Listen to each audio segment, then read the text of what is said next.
and a warm welcome for today's presentation on the topic of innovative teaching methods. I thank the IoT Academy for their great support and continuous effort in providing motivation for faculty like me in this kind of knowledge sharing platform. My talk is particularly relevant if you are a researcher or a faculty from any discipline or corporates from the first level managers. So this presentation is designed in such a way that it leads to interactive discussion. So let's move on to the session.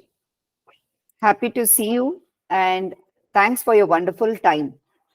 So moving on to the innovative teaching practices. So each one of us know that innovative teaching practices can definitely improve the quality of the education, and it also empowers people. So just on a glance, let us see what are the different methods. One is the flipped classroom.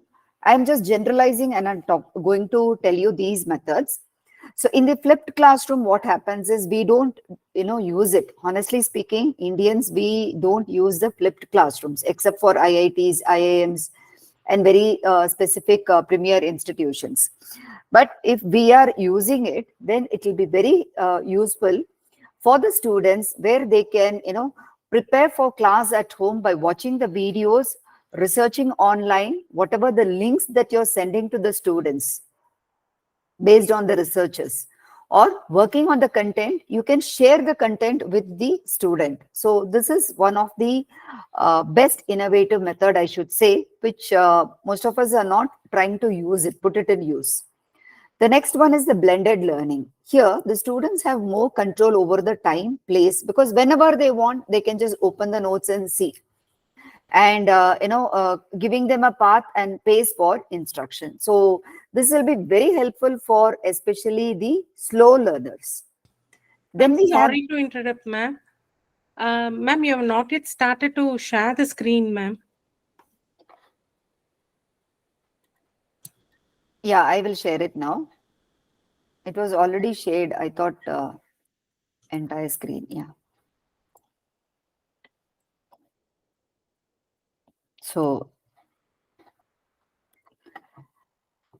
the third one is collaborative learning. Students work together in groups in order to solve the problems and complete the projects. And the fourth one is the computational thinking, which is very much required, whether you're coming from a management background or you're coming from the arts and science background. So this computational thinking is very much required because students here learn to think critically and solve complex challenges. Say, for example, in my class, in my college, if you take, we have something called as a chart representation. See, we have internal marks, right? For 50 marks, we have the internals. We have the holding for the students. So we give, normal presentations as a presentation for the class, where sometimes, they cut, copy, paste, and with the technology which is being advanced, similar cut, copy, paste will be done, and they bring the same thing and they just try to by-heart something and try to, without any understanding or giving most importance to the content, they just give some kind and which you are assessing it and closing it off. Let us be more creative when we are giving even the assignment. I think the word assignment itself should be wrong. If you can correct me and you can be more interactive, you can stop me then and there, because I feel assessment is more important than the assignment. So we have assignment 1, assignment 2, and then based on that, on an average, we give. So it's easy for the teachers also to give the internal marks, which I don't think I would agree with that, because as NAP goes on, learning is there till the end, till we die. Okay. So learning is the only thing which is very permanent. So on that note, if you see, computational thinking is where the students can learn to think critically to solve the challenges. So in my class, I do give them the charts. So say, for example, I can show you about the global economy, which is going to happen in 2030. India is going to become the massive, third most in the, world economy. It will be standing in the third place. So I can just show a chart of different countries and what are the economies which is there, so that I can ask them to interpret, work on it, and then come for the class. So that will, give them a little bit of, where they can't use any AI unless and until they have to come out with their own, thoughts, own contents. So the fifth one could be the cooperative learning. Here, the students are grouped into 3 to 6 members, where each student will have something to share with the other groups and imbibe the learning. Then comes the peer teaching, which is very interesting, where you will be sending few of your favorite students, or where some of the students will be forced to go where they are capable of good presentations, having good communication. You ask them to go and present a particular research paper, or ask them to participate in a conference. And here, those students who have participated can come back to class and share their learning and experience. Of course, they would have had very good networking, which will improve the understanding of the content, the subject, and as well as it will improve the interpersonal skills. So this is one method. Next comes the gamification. Games makes learning fun and help the students to retain the concepts much better than whatever the other methods that this is. I've just shown you as a screenshot so that you can see here the jigsaw puzzle is another method. So why focusing the teaching on the learners? We have slow learners, we have fast learners, we have, as you can see here, the pictures of tortoise and the hare.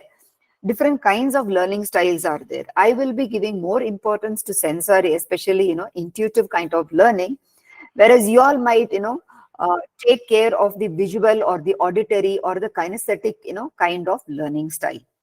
So I hope you all know what is a visual, showing more of charts, presentations, and, something where you can see and then connect with it. Auditory is just listening. Just by listening, attending one session, I think I will be able to deliver a lecture in the class for another 7 sessions. So that's why, I do attend a lot of symposiums and, especially the, conferences. Okay. So where I can listen to someone and then try to bring in a lot of other materials to the class. Kinesthetic is both a kind of the learning where touch and feel takes place. So there are different, kind of the learners. So based on their, style, learning style, let us look into what could be the innovative practices that can be adopted today for classrooms. So the first one could be the personalized learning. In the personalized learning, AI enables adaptive learning platforms that tailor the educational content to individual student needs, providing a personalized learning experience. Here, I want to show you something very important. So there is something called as a LinkedIn learning. So what is LinkedIn learning? Let us try to understand. Typically recognized as one of the most popular and widely respected online learning platforms in the world, across the world. So LinkedIn Learning utilizes adaptive learning technology to personalized content to each of its users. Can you just see here? So the courses on LinkedIn Learning are widely, by subject it is categorized and generally focuses on business, technology, and very creative topics, including generative AI.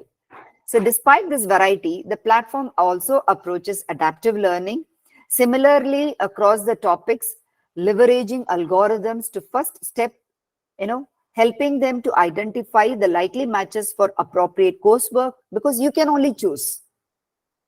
They also provide you with some kind of questionnaires where you say, I am, good in this, good in that. So when you just fill up the questionnaire, they also give you the suggestion what kind of course that you can take.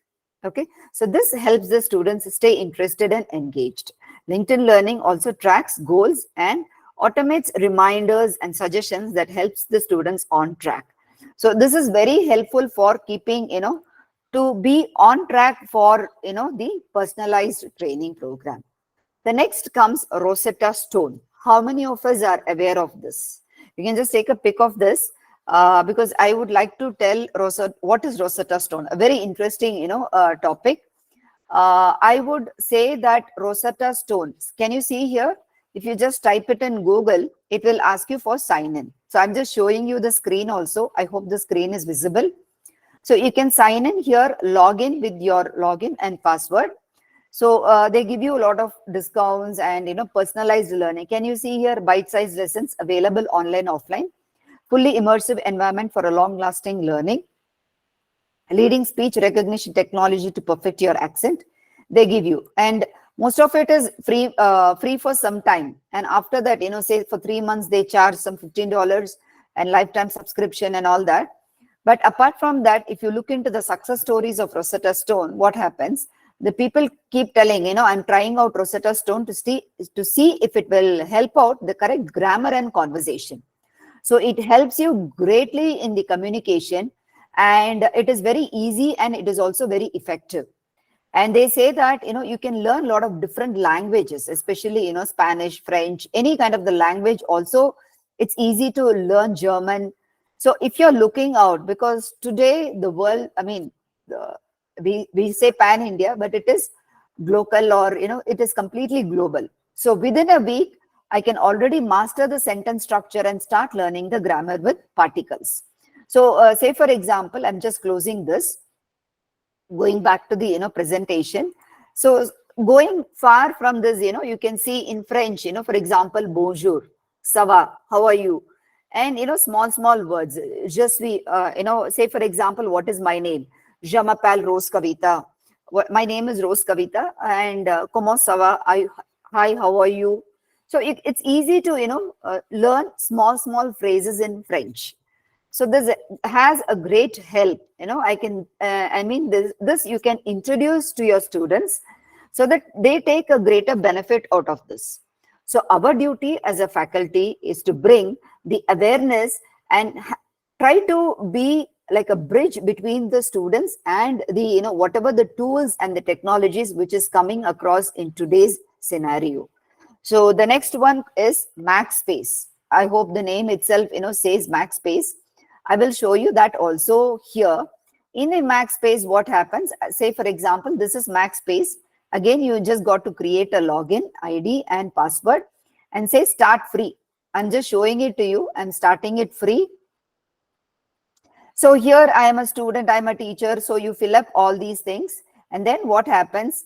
It is, one class is free, which is given for the teachers. You can just go through this and learn with interactive textbooks. They give you the textbooks where the problem is given, equation or anything is given, shown to you. And then comes AI tool where it tries to, give you the picture of how the problem is solved. So it's easy, and easily learned by the faculty and easily learned by the student also. And it's very easy to practice and review with diagnostic check-ins where the answers are displayed. It's easy for you to have a check-in with that. So this is all about the MaxSpace. And if you see here, why MaxSpace? It supports every step of your truly personalized learning. We are just looking about all the tools which is going to help us for the personalized tools. So continuously, assessment is also possible, and it's built for a collaborative math instructions. Completely, somebody who's very poor can definitely, we can use it for our own children also. Just trying to check out how this will work out. So the next tool or the next kind of the innovative practice that could be adopted is Coursera. Coursera is an Udemy, both are academy where they provide a lot of courses both on management and in arts and science. So Udemy provides like whatever we learn from NPTEL and MOOC online courses. Same courses are given by these guys where they try to check what are we doing at each and every step, helping us because it is most customized. Okay, so that is one way of making the students learn, personalized learning. The second method, what we can see, is supposed to be called as intelligent tutoring systems. So in the intelligent tutoring systems, first of all, as faculty, we need to get ourselves accustomed with AI-powered tutors.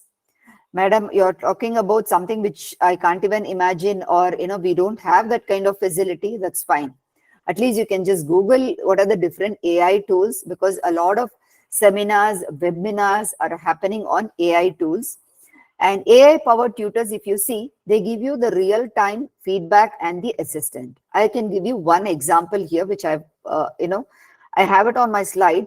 CIRC-SIM, this is, CIRSIM is a tutor. And this is an intelligent tutoring system that is used for the first year medical students at the Illinois Institute of Technology. It uses natural dialogue-based Socratic language to help the students to learn about regulating blood pressure. Okay, like this, we have various tutors, online tutors, even for management courses also, we have online tutors. Please kindly look into that, which will help at every step. And I will tell you what are the 3 steps which is here. It will help the faculty to create the knowledge of the learner. That is, say for example, the student is there, knowledge of the learner, it will improvise, giving the student a particular model. Knowledge of the domain, that is the expert model I will have, because what could be the subject, what could be the content, based on that I will be learning. And knowledge of the teaching strategies, pedagogical model. What is the pedagogy that I will be adopting in order to ensure that I will give them intelligent tutoring systems. So here I've given you all the examples. Carnegie Learning is one, Dreambox Learning is another one, Cognitive Tutor is another one, Reasoning Mind, and assessments. Not assessments, assessments.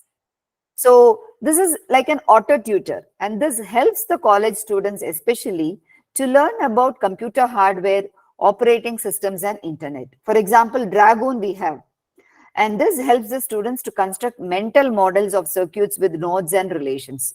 Maybe, if he or she is a physics student, this will help. Expert systems are there. Identify the student's need from the point of view of input knowledge and the sensory preferences. So a lot many ways it will identify. The intelligent tutoring systems will identify, first of all, what is your learning style, how what is the pace that you're adopting in order to learn, which are the things that you're doing it in a correct way, which is wrong, and how to guide you in the right path in order to ensure that some kind of learning takes place. It's a very beautiful system, so kindly Google it out and find out more on that. And automated grading is another one which will help the faculty not to worry about, how am I going to assess. All the 10 students have given a wonderful presentation for the, Viva, especially for the project. So which project I should take? So don't get confused, because we can use something called as AI algorithms that can efficiently grade assignments and assessments, saving our teachers time, providing quick feedback to the students. I will show you with one example. Here are some of the automated grading software options I have given. The first one is the Essay Grader, AI-powered grading assistant that provides feedback for essays.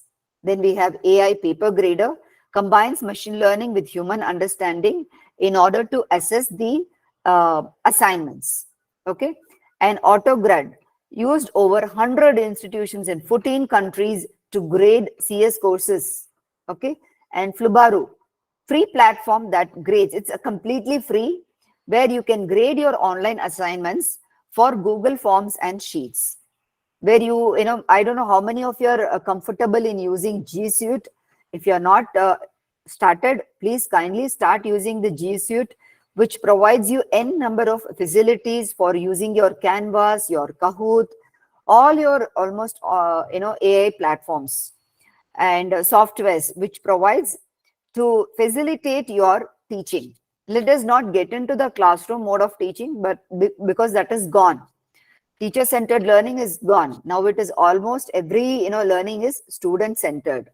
So I will just show you here Essay Grader. Essay Grader is, can you see here? This is, see, I'm getting, get started for free. If I press this, I know I can also create a login and password for this. Here, how, they have done is, can you just see here, 150,000 essays are graded. 30,000 happy users. I'm not promoting this platform, but I'm just trying to, show you. It will give in each and every point any error is being made, and bulk uploading is also possible here, and custom rubrics is there. So based on the rubrics, they give you the assessment. Because for us, because I'm affiliated to BTU, Vishweshwara Technological University, again affiliated to AACTE. So here in the technological platform, if you see, BTU we have to match the COs and POs, that is program outcomes with the course outcomes, and then we have program specific outcomes, PSOs. So how do we match all these things? For that we need the exact rubrics. Okay, so I'm just taking you inside. First, you have to fill all your name, address, and your secret question, whatever password, and then click on to register. Okay. So once the registration is done, then Easy Grader, I will just show you a sample of this essay grader. Kindly stay with me.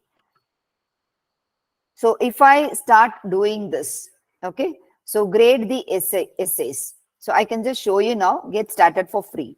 There is one student who would have done on education.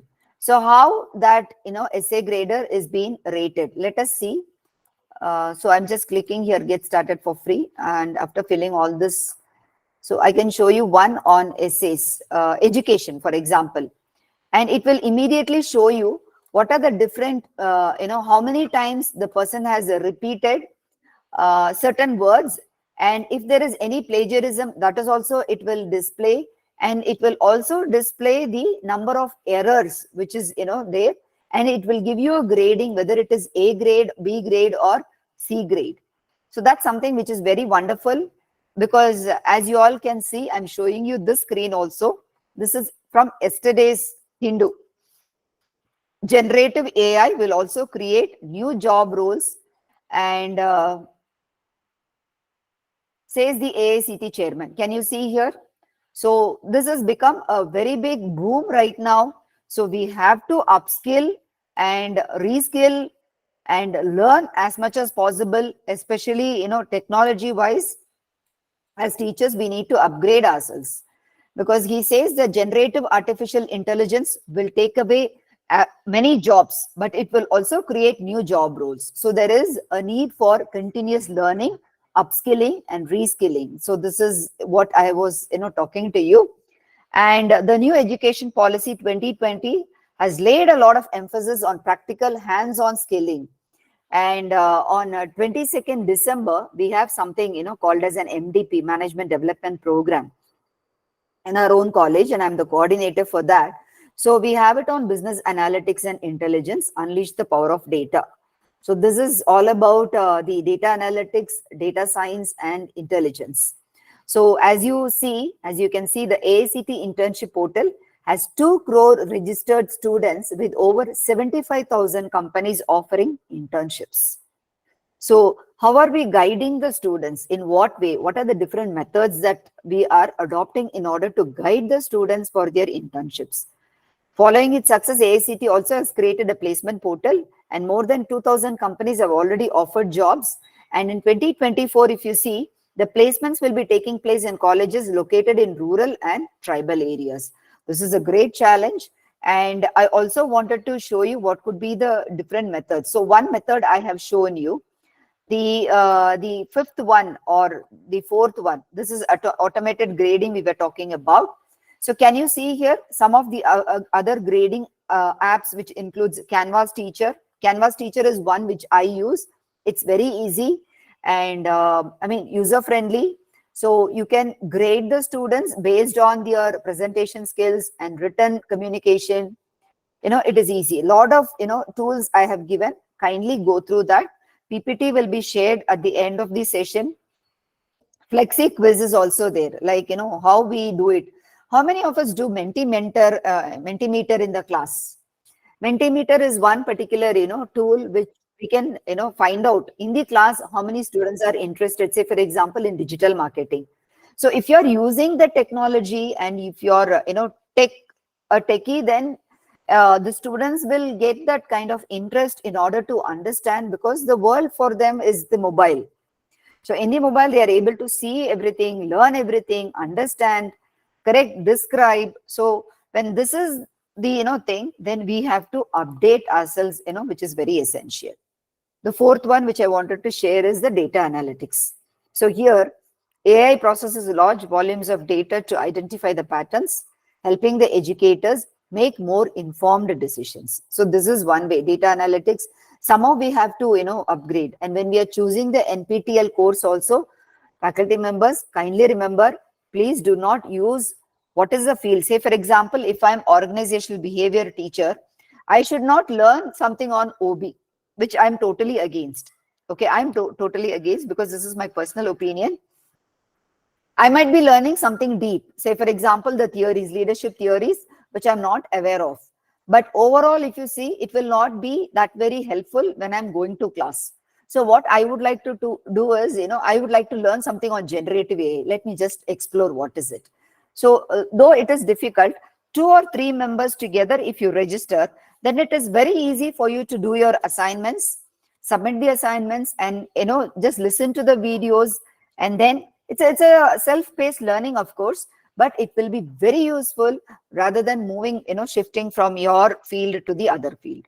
Honestly speaking, I am an industrial psychologist, hardcore, IR lady, industrial relations lady. And though during my introduction, they would have told I'm a corporate trainer. So I do a lot of corporate trainings for the employees, from the first level managers up to the general managers. So I do a lot of psychometric analysis. And, there I use a lot of standardized and what should I say, where a tool that has validity and reliability for understanding the employee's mind. But if you see today, my subject, what I'm teaching is managing digital business. So what do I know about digital business? So I've shifted whatever is given by the department. I just have to go with that and learn something new, and that brings gives me more challenge and I should say more energy in to take. And if you look into the chatbots for support, these are the other, I should say sub softwares or, supportive softwares. One is the predictive analytics. You have virtual assistant. Anywhere, say if you book, normal through Practo, you're booking a hospital appointment, whether for a gynecologist or for any of the specialists, immediately, the Practo will give you the virtual assistant. What are you looking out for? Which, slot that you want. Are you a teacher? Are you a faculty? Are you a student? It asks so many questions to give you the customized, service at your end. So the similar way, we have the virtual assistants for the students, so which will help you and reduce your workload. So see, because we don't have time, time is a main constraint for us. I hope you all had your tea, coffee, and your snacks and sitting and listening to this presentation, because educators now, we don't have time at all to relax and to set. That's the truth, hardcore truth. And if you see, we have a lot of enhanced accessibility to these AI technologies, but do not use the cut copy paste method. Take it as a help where we can contribute to making education more accessible to all by providing tools like speech to text. We also have that, if you see, even in your Google, see all your research papers also, you don't have to type it out today. I hope you know that. So in your Google sheet, Google form, if you see, you have a speaker icon where you start speaking, that will automatically type. So that much laziness, is it's making to us. So we have so much of time in coming out with the appropriate research papers and to get published in Scopus, correct? Another, innovative method is called as gamification with AI. Gamification, I will tell in brief because it's a very important and very interesting, field which enhances, gamified learning experiences by adapting the game elements to individual progress and preferences. I can give you an example, in HR. If it is there, I can just give you in HR, human resource, management, where, for example, say one in the form of recruitment, somebody is entering, and then you can call it as a maze. So from the recruitment till the retirement, what are the things that an employee would undergo? You can provide it in the form of a game so that they understand, especially during your orientation programs. Gamification helps the newly joining employees when they are on board. It will help them to identify and to understand what is the vision mission of the company. Up from there till the end, if there is, if they want to take a leave, what could be the policy? In a very fun way it is given, it is all told in a very funny way, and it gives a greater and easier learning for the candidates. Okay, moving on to today's session. I'm just splitting, whatever I have discussed earlier, all these, personalized learning, intelligent tutorial systems and all that. I'm just categorizing them into 4 basic, categories. So the first one is a research-based education. Here we need a lot of innovative practices where we have inquiry-based learning, which you can, ask the students to adopt this. Problem-based learning, you give them a problem in the class, ask them to discuss, and then come out with the outcome-based. Whatever you give them in the form of assignment or in the form of a project, please ensure that it is outcome-based. And most of us, we can convert research-led and research tutor activities. So say, for example, today, our students, I mean, my students I'm talking about, we have something called as a societal project under VTU. So under the societal project, though it is a 0 credit course, but still assessment marks will be 50 marks. So they can choose, from any of the topics, like for example, how the NGOs are functioning, what are the CSR projects that can be taken, place, and how green marketing is helping the farmers. So like this, we have various topics, including the animals, because the societal project is basically focusing on the society, any societal research. Done. So two students came to me telling that, ma'am, I'm interested in human rights. I said, okay, that's fine, because I think we should come out of all the laws which we are following for the last 75 years blindly, and accustomed to the new laws. So let's get on to and imbibe the Indian culture, giving more values. I think we are implementing already during the convocation ceremonies also. Okay, so that's a very nice thing. So I was very happy when she spoke that, okay, I'm talking about, or I'm going to present about, I'm taking this project seminar topic on human rights. Then the other lady came out telling that, ma'am, I want to talk on women empowerment. I said, okay, fine. Then another guy, came out with, ma'am, I also want to do something related to this, but not, on human rights or women empowerment. I just want to, focus on the child education schemes. What are the different schemes the government is giving? I said, wonderful.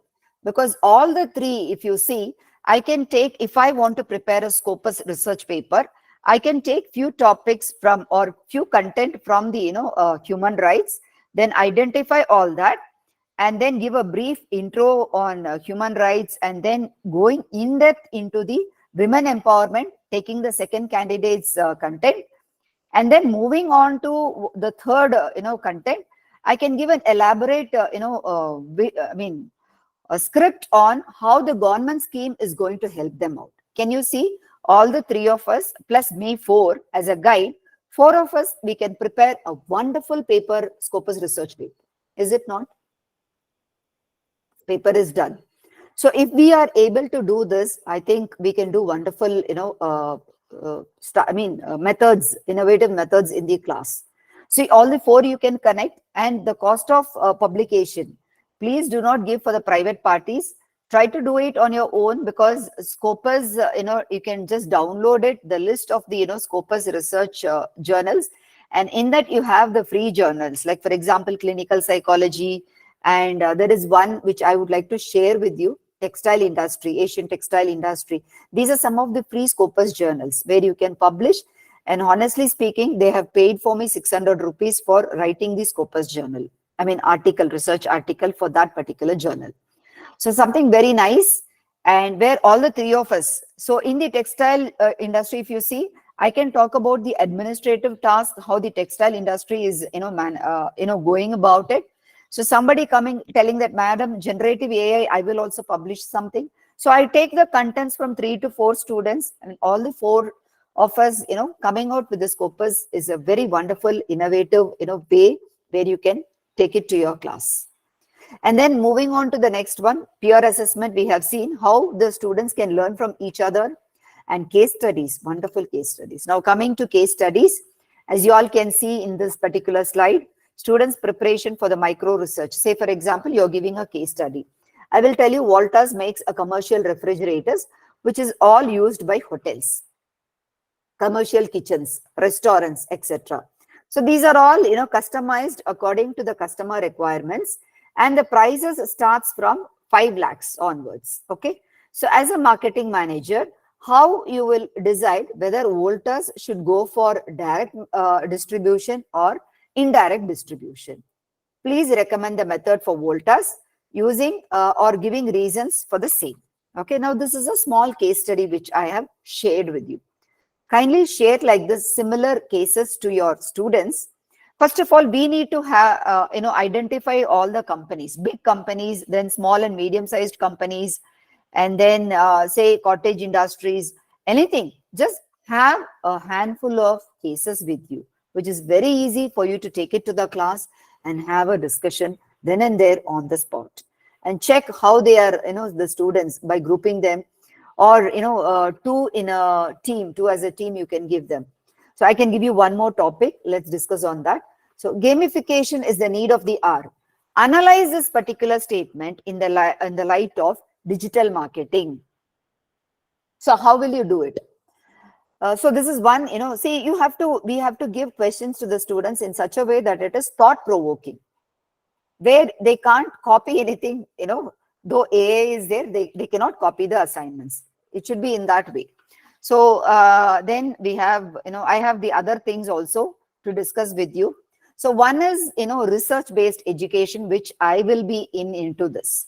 The next is active learning. In the classroom, you can give them, 1 minute paper, just putting some chits and, pick up and speak.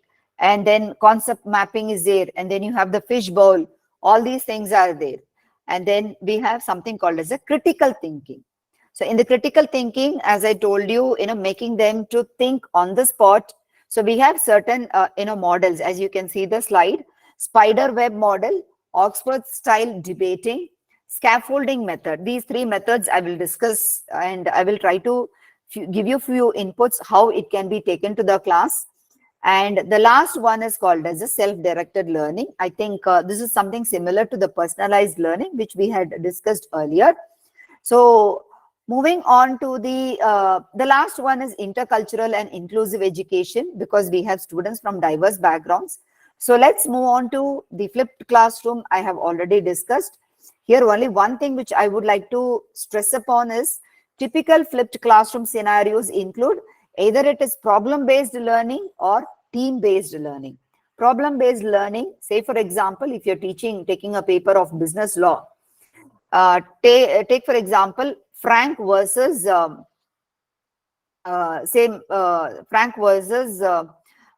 yeah, my name, you can take Kavita. So in the year 1988, what had happened? What was the judgment that was given on that particular case? How, say for example, we have a lot of, in the consumer courts, we have the court cases. So pick up any one of that for the argument's sake, take it to the class, divide them into two groups, ask them to, speak for to and fro, for, against, so that they come out with a lot of argumentative statements and finally to a conclusion with some kind of evidence for the class. So this it will be very interesting. Once you just give a try, then it will be very interesting. Peer assessment, we have already discussed. Case studies, yes. Classroom discussion, yes. And then we have something called as a journal club. This we have introduced in our college recently. So journal clubs is, because the whole country is moving on into research, and people are commenting on that, our country stands more on plagiarized things. So let's not, take it in a negative, side. Moving on to the positive side, here the journal club is a group of individuals who meet regularly. We meet on Thursdays. So critically, we evaluate the recent articles. For example, it could be on green marketing, it could be on, say, generative AI, something which is very interesting.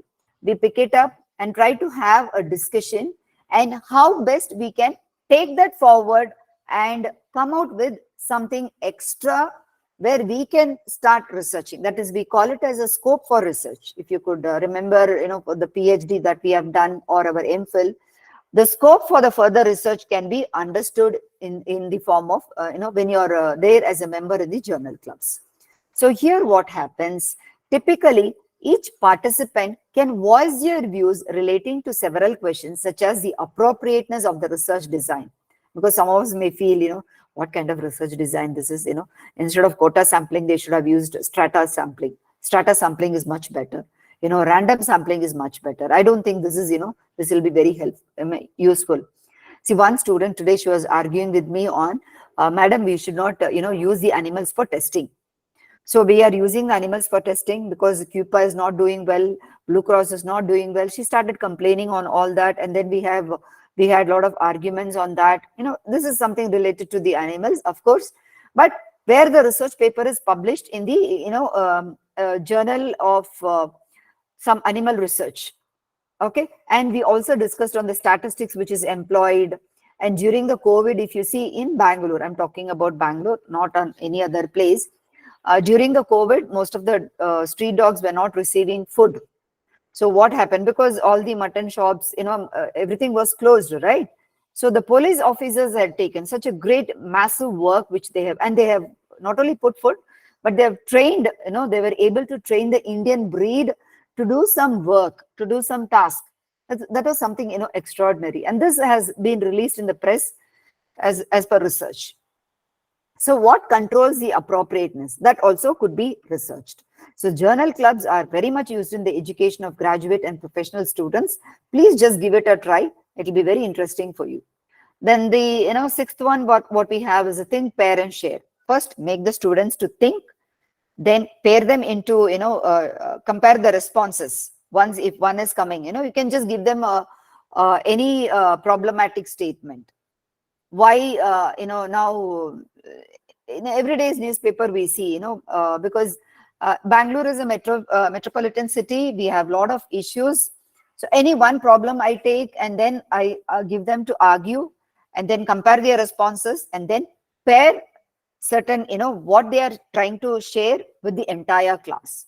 So this method helps to increase the frequency of the responses from especially the quiet members. Some of them will not open their mouth unless and until you call them, Ram, what is it? Raghu, what is it? It will not work out. The next one is the inquiry-based learning. IBL refers to the range of strategies which is often used to promote learning through students active and increasingly independent. Independent means they have to come out with a framework completely on their own, because they have to do the investigation. Say, for example, there is a website called indeed.com, which an internshala, which provides a lot of internship for the students. But they're all, I think, supposed to be the private players. You can also look for the government players. So I will just give you one particular, website where, this is a PDF document, of course. I was just going through yesterday a lot of, government schemes, which will be helpful for the students to pick up the societal project, because we have something called as a societal project. So I, happen to, get into this Make in India. I hope it is visible.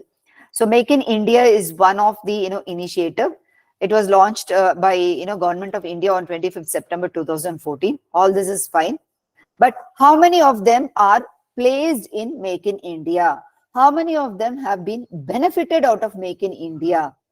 How many of us are using Digital India, the creation of digital infrastructure, delivering the services digitally, and digital literacy? We are talking about that. How many of us are benefiting? That itself is a massive study, I'll tell you.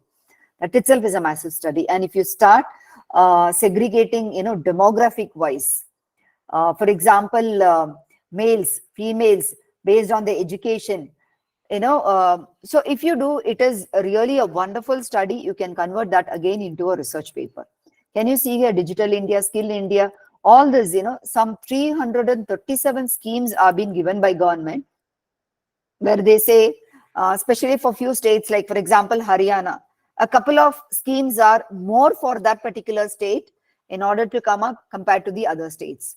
So unearned black money, how can you avoid? Today one of my student also was talking about how can we avoid corruption.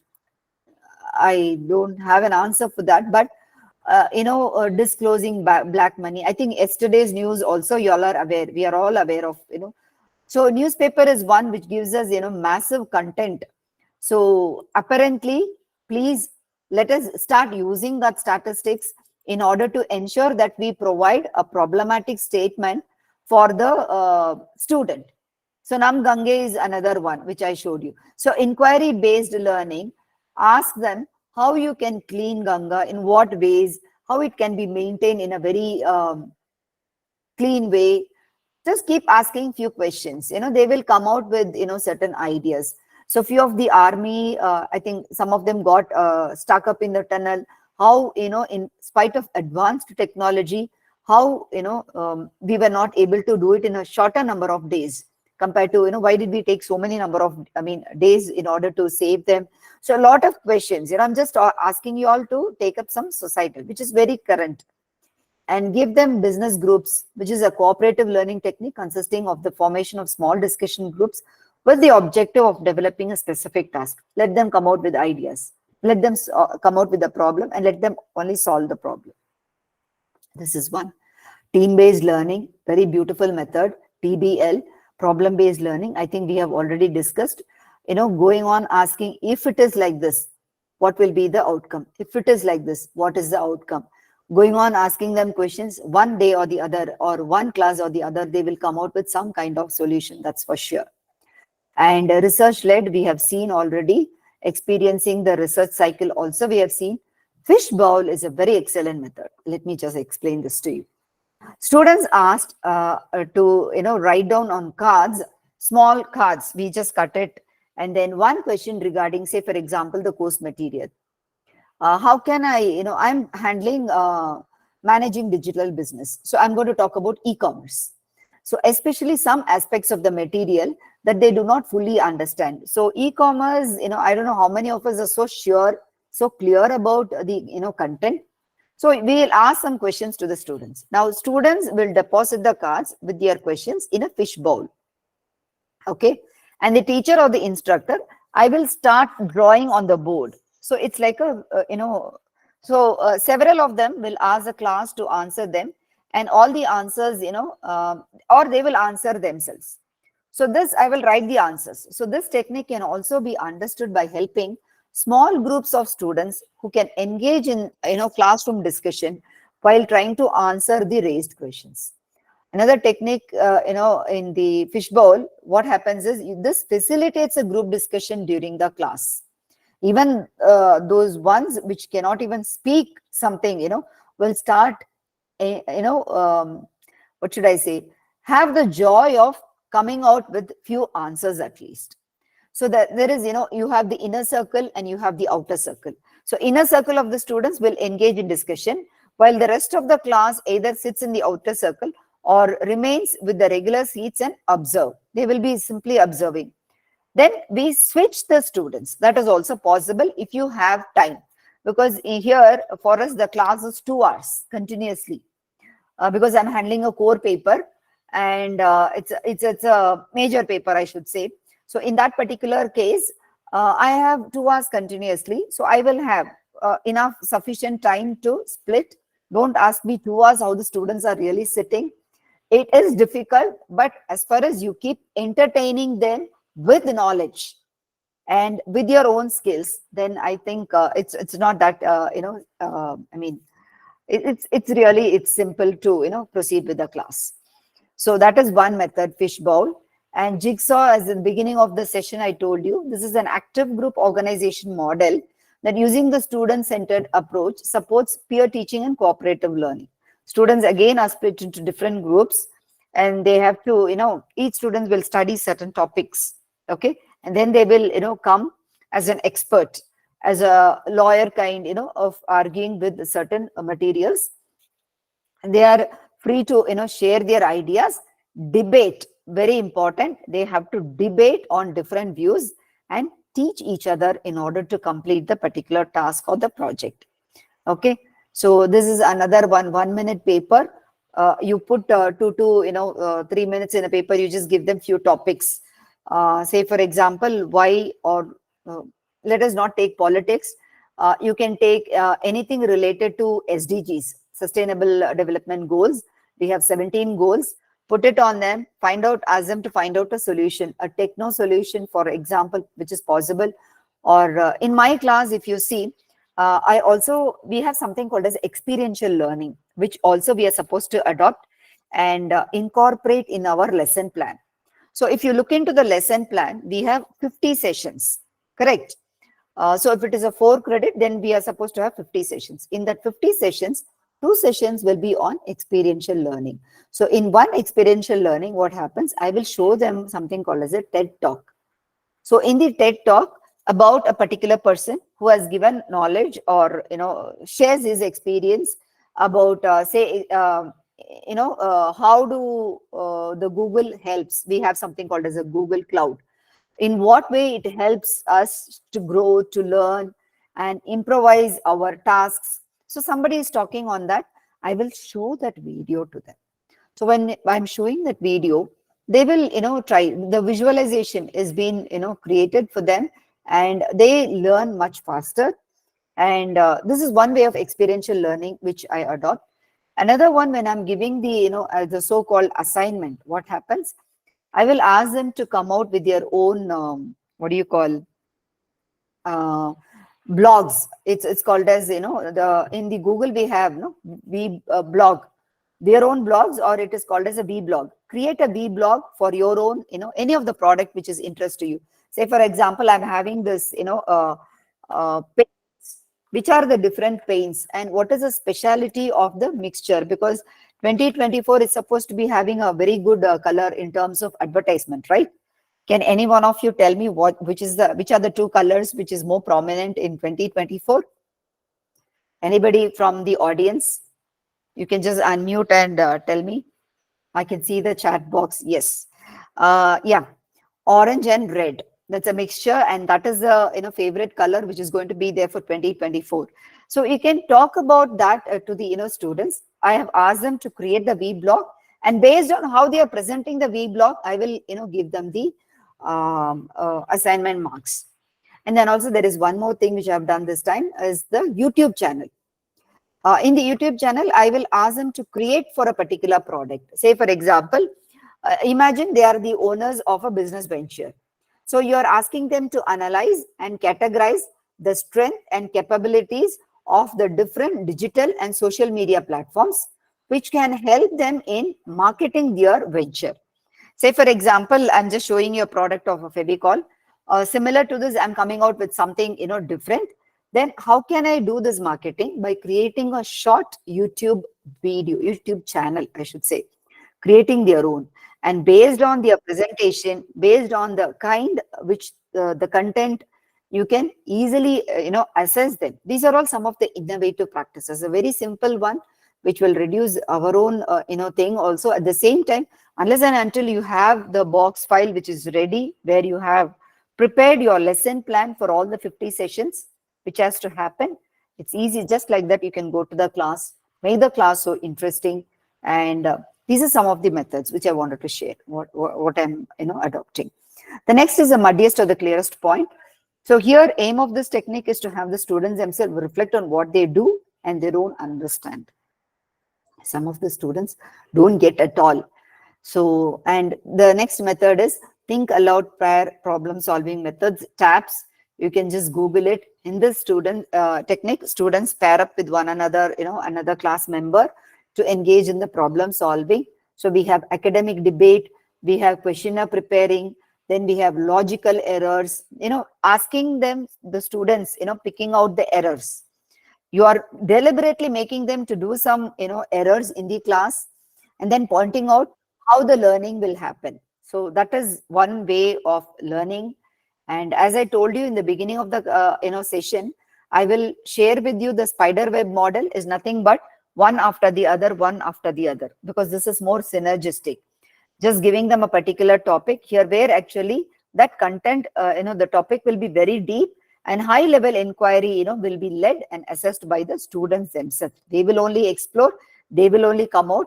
And here for this, you have certain rubrics which you can check for the net. And have any doubts, you can ask me now. And next comes the Oxford style debating. This is unless and until, where we have two parties, as you can see in the slide which I'm showing. The motion is, see, you can give them any topic.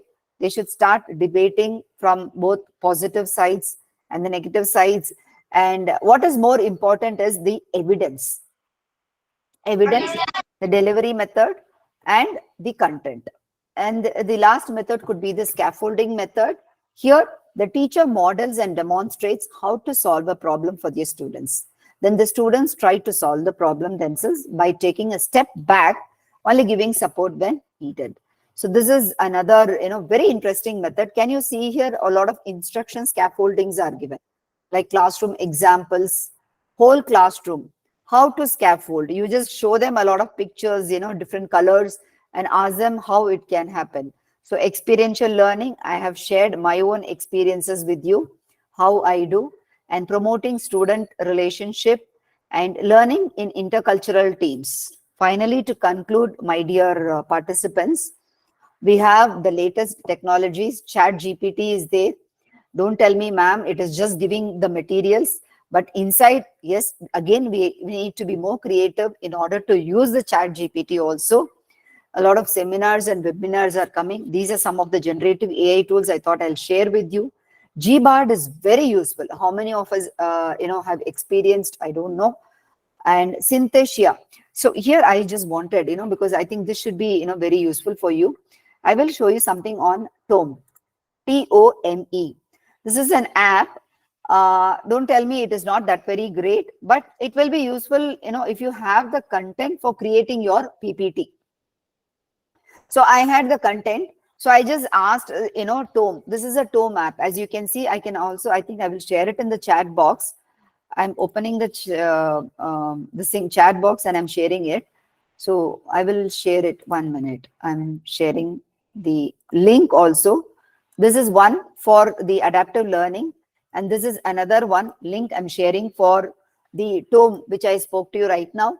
Here I had already the content, okay, which I had prepared as notes for my subject.